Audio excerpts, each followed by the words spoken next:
on the channel, it's the end of an era. Jakks Classic Superstars, the Tag Teams, Series 13.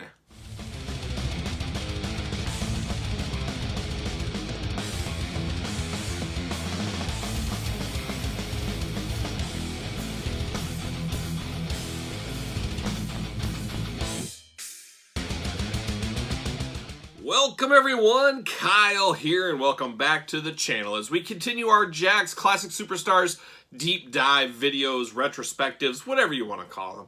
And today we take a look at Jakks Classic Superstars, the Tag Teams, Series 13, and as usual, a Toys R Us exclusive. A little bit bittersweet today, as this is the final traditional tag team set. We still have some exclusives to talk about, actually a lot of exclusives to talk about, but the mainline series, this is where it ends. Like most things with Jakks, be it Ruthless Aggression, Ring Rage, Treacherous Trios, Classic Superstars, went out with a bit of a whimper. As we all know, they lost the license in 2010. January 1st, 2010, Mattel came on the scene and never looked back. And now we know Jakks has morphed into Jazzwares a little bit. I mean, bigger story there.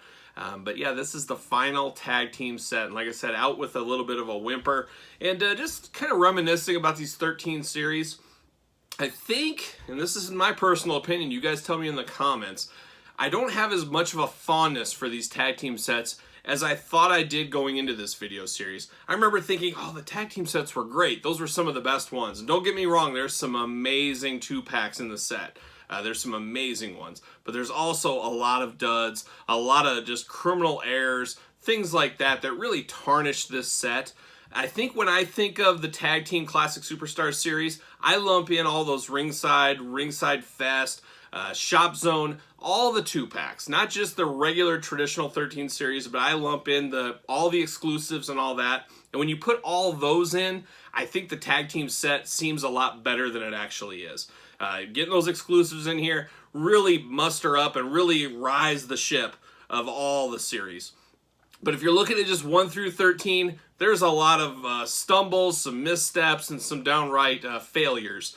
A few good ones, but as a whole, I was a little disappointed in this retrospective, going back and looking, and maybe, you know, distance makes your heart grow fonder, something like that, when you're away from it a while and not really deep diving into it. But when you take everything all together, it's still phenomenal. I absolutely love it. But we're at 1 through 13, just not the best execution, I think, in hindsight and looking at these after all these years. And Series 13 goes out with a whimper, but we're going to start with my favorite one. But first, I want to say, it looks like I did put a poll up on my YouTube community channel page, whatever you want to call it. I put a poll. What do you guys want to see next? Miscellaneous, 3-packs, deluxe classics.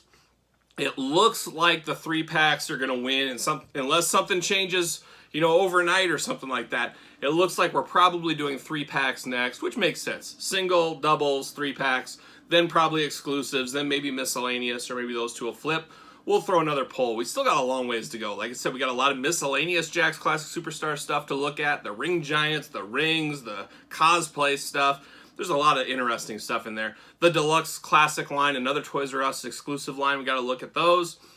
And then tons of exclusives. Tons and tons of exclusives. And then even we'll look at the employee editions, the 1-on-100s, all that crazy stuff down the line as well. So a lot more to come on these Jakks videos.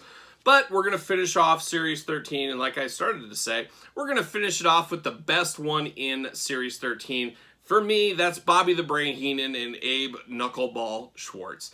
Talk about off the wall, talk about deep, deep character dive, talk about a deep cut. That's Abe Knuckleball Schwartz. Steve Lombardi, the Brooklyn Brawler, Abe Knuckleball Schwartz.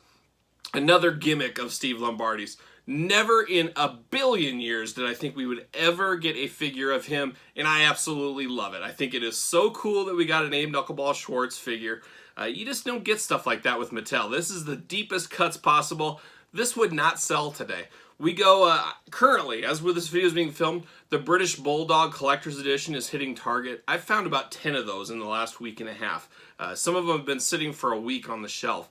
When a super powerful, heavy hitter like the British Bulldog is not jumping off the shelf when there's 1 or 2 of them sitting there for over a week, what would Abe Knuckleball Schwartz be doing? He might be there for all of eternity. At the end of the day, it's the toy business. The stores and Mattel's, Hasbro's, whoever we're talking about, they want that product to turn I don't think in this day and age anybody would take a gamble on Abe Knuckleball Schwartz, but you know who did? Old Jeremy Padower and the Jakks Classic Superstars team, as a Toys R Us exclusive nonetheless, took that chance. This is the dying days, though. We keep going back to that. The dying days, I think about every Toys R Us in the country got maybe one case of these, and that was it. These were off. These were very small production numbers. Compared to Series 1, the Hart Foundation, LOD, the Rockers, heaviest of heavy hitters, they made a heck of a lot more of those than they did Abe Knuckleball Schwartz and Bobby Heenan, which makes sense because people really want those. This one's not for everybody, but it's definitely for me and probably a lot of you guys out there as well. Absolutely love that we got a deep cut like this in the Jakks line. So there's a little backstory there. Let's take a look at the packaging like we always do. Classic Superstars logo up top. There's old Bobby dressed in black. He looks like a young Johnny Cash here. He might be getting ready to walk the railroads and play a song with his guitar, or he might be going to a funeral. We're not sure. And then we got Abe Knuckleball Schwartz. Very, very cool. It's just a very simple figure, but just the deepest of deep cuts, and I really, really think it's really cool. So you guys tell me in the comments what your thoughts. I'm sure this isn't for everybody, but a lot of you guys are hardcore collectors. If you're watching these videos, you're a hardcore collector or a hardcore fan, so I think you appreciate things like this. There's the side there. There's old Bobby and Abe looking up, looking over. I would have preferred maybe, no. We got the Brooklyn Brawler, so it's not like we never got another Steve Lombardi in the line. I would have liked maybe just a regular old Steve Lombardi. How about that? Actually, this is more toyetic. You know what they say? A wise man once said, people want face-painted wrestlers, masked wrestlers, and big wrestlers. And that's what Abe Knuckleball Schwartz is. He's a face-painted wrestler with a baseball striping on him. Everybody wants him. Baseball fans, oh man. But there's the back. Got the whole lineup down there in this one. Like I said, 13, Series 13, not the best set. Got Bobby up there. You got Abe. Let's see what it says about him. Bobby does, of course, have the Jakks giantism. He's a big boy. Bobby the Brain Heenan. Weight 225 pounds, 6 feet tall. Abe Knuckleball Schwartz, 240 pounds, 6 feet tall. So roughly they should be the exact same. And you can see right there that Bobby is much bigger. I always thought this Bobby figure looked very much like J.J. Dillon. You could really kind of interchange those two. Let's see, the prototypes, basically the same as the prototypes. Yeah, everything's the same. Bobby comes with his headset. Abe comes with his hat. The hat, very hard to find. If you can find him every once in a while loose, a lot of the times he's missing the hat. But this one, of course, in the package, has all the accessories. But very cool and a very, very deep cut. One of the deepest cuts in all of Jakks Classic Superstars. Single, 2-pack, 3-packs, you name it. A deep, deep cut. I appreciate it. But a lot of people, I remember at the time saying this is really taking the line out with a whimper. You guys tell me your thoughts. I like the deep cuts. So, okay. We got through Bobby and Abe Knuckleball Schwartz. Let's take a look at the next one. All right, Jakks Classic Superstars, the Tag Team Series 13 rolls on with Xpac and Triple H DX. A very timely set, as DX has always been popular. They were very popular in 2009, as they're really popular in 2021 as we're filming this video. But a very interesting pack, as this does represent the Nitro Invasion 2-pack, is what this one was always kind of lovingly called, we'll call it. Some really cool stuff with this one and some really disappointing stuff with this one, for me at least. I don't like the legs. Basically the bottom half down, basically those suited bodies. Sergeant Slaughter came with this leg combo. It's almost suited, not really wrestling, which yes, this isn't wrestling gear. I just think they could have used a little different body, or at least given this body to just Xpac and maybe a different one to Triple H. I'm not saying give Triple H the Bobby Heenan mold, but both these guys are definitely not the same size, especially at the point this represents. Xpac and Triple H definitely aren't the same height, same weight, all that kind of stuff. And we'll read that in the back of the package, I'm sure. They both just look the same, basically. Triple H, we've seen this head scan in the past. I believe the Xpac one probably is the exact same as the Classic Superstars, maybe tweaked just a little bit of the single carded release. But the Triple H head I know we've seen in the ringside exclusives. I think we saw it on the Deluxe Classic figure as well. So they got some reuse out of this. And like we've said before, the very end of the Jakks line, they're getting all they can as far as reuse, trying to cut money, save as much money as they possibly can at this point. So it's interesting. X-Pac has kind of his jumpsuit, tracksuit top We saw that a lot with the Brain Busters, the Horseman packs in the Jakks Classic Superstars line. Triple H, like I said, we got reuse of the head. You got DX, simple shirt. Does come with a megaphone. I can't remember off the top of my head if another figure did come with a megaphone, but out of all the Ruthless Aggression figures, that had to have been reused from somewhere. I can't imagine them making a new mold at the very end of the line. That doesn't make a lot of sense. So a cool set, but just missing the mark a little bit, I think, on the body styles. But a moment in time, a representative of a moment in time, so I give it a pass. I'll give it a pass. So you got the front there, and then we got the side, of course. Triple H and Xpac. The old glamour shots on the side. Xpac always sticking his tongue out. Come on, smile. Just take a normal picture. I can just see his mom. Take a normal picture. Quit sticking your tongue out. Then we got the back, of course. Got the whole lineup down there. A little UPC. Got Xpac and Triple H very fading into the darkness, it looks like, with those shirts. Very, very minimal classified info up there on the top. Let's see what it says. See what the old blurb says. Xpac, 212 pounds, 6'1". That's it. Nothing more needs to be said. Triple H, 255 pounds, height 6'4", finishing move, the pedigree. They just didn't want to give Xpac a finisher. They didn't want to say anything. Very, very strange. Everything looks the same as far as the prototypes, except for Triple H's left hand is open on this one, is closed on the other one. I don't know if that matters a whole lot, but very interesting. I don't know. I actually don't mind this as much. This is one of the ones I've always said I don't really like. Holding it in my hand, looking at it, and kind of soaking it in after all these years, I like it a little bit more than I did.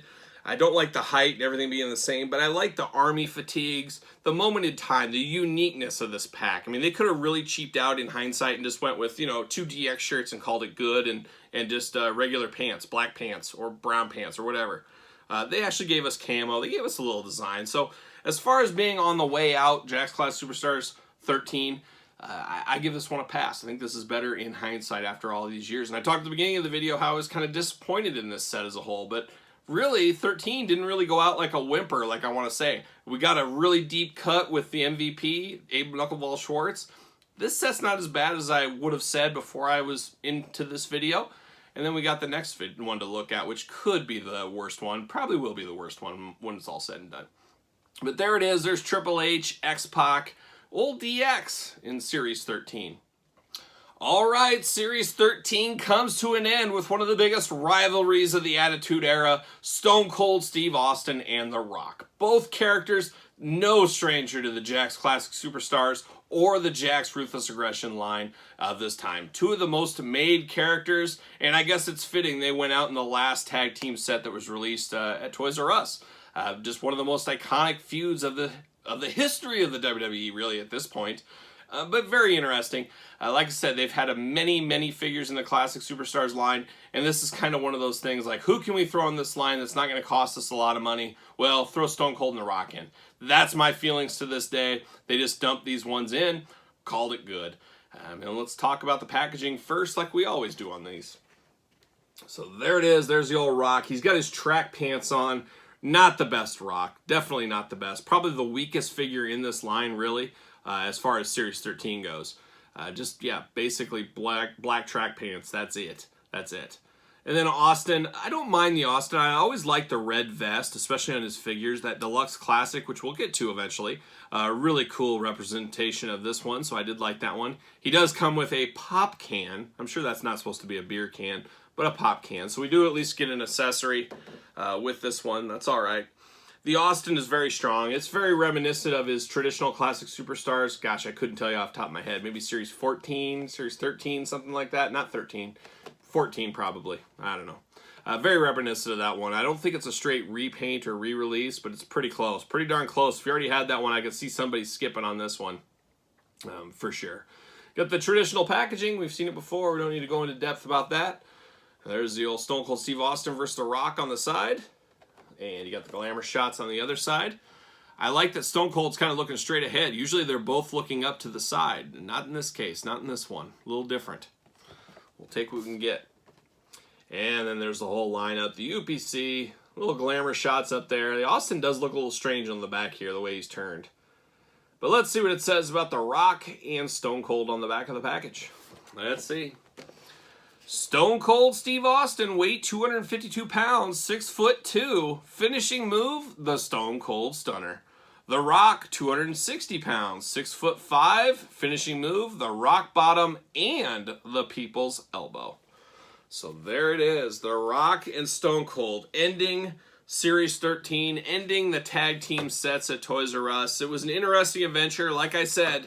Not as, in the 2021 Kyle eyes, not as good of a set as a whole as I thought it was back in the day. When you add in all the exclusives and count those as part of the massive tag team set, the ship gets raised pretty good. So I will go with that. But Series 13, I would have said went out with a whimper. Actually, not so bad. I like that DX pack more than I remembered. And then the Abe Knuckleball Schwartz face-painted wrestler, you guys know the rules about that. And Bobby Heenan, the greatest manager of all time. Hey, I'm sold. I'll buy that all day long. This one is the worst set to me of the bunch, and nothing wrong with a Rock and Stone Cold set. This thing would fly, even if it's made today. It'll fly all the time. It's just, as part of Classic Superstars, we've had these guys enough. Would have been great to have gotten a different tag team. How about the Fabulous Rougeau brothers? Would have loved to have the Rougeaus instead of this, or a lot of other teams that never got made. But you guys tell me in the comments. Tell me your thoughts on this line. Tell me your thoughts on all the tag teams that we've seen so far. What are your thoughts of the line? I think we all have more of a fondness for the traditional single-carded series. That is the bread and butter of the Classics line, of course, but these lines are still fun, and it sounds like we're probably going to be doing the 3-packs next, and there is some dynamite, absolute fire 3-packs that I can't wait to talk about and dive into. And then eventually after that, we're going to get to the Deluxe Classics. We'll get to that miscellaneous stuff, the Ring Giants, the Rings, the 1/100s, all that kind of fun stuff. We got a long ways to go, is what I'm getting at. Getting long-worded, but we got a long ways to go on the Jakks Classic Superstars deep dives. And once we're done with those, I got a few surprises. Maybe we'll do a few other things Jakks related with the Classic Superstars line, like maybe my top 10 favorite, my top 10 least favorite, the top 10 that never got made. There's a lot of stuff we can talk about Jakks Classic Superstars. And there's also some brother-type lines to the Classic that we'll talk about those and do some deep dives on those. So what I'm getting at, there's a lot of Classic talk to come on the channel, so hopefully you guys are here for the ride. Make sure you're subscribed. Make sure you hit the notification bell. Make sure you like the video. You've come this far. Might as well like it while you're here. And then leave me your comments on anything Jakks Classic Superstars related. So there it is. A tearful goodbye to the tag team set. Jakks Classic Superstars Series 13, the tag teams, Toys R Us exclusive, is in the can. Until next time, I'll see you guys all real soon.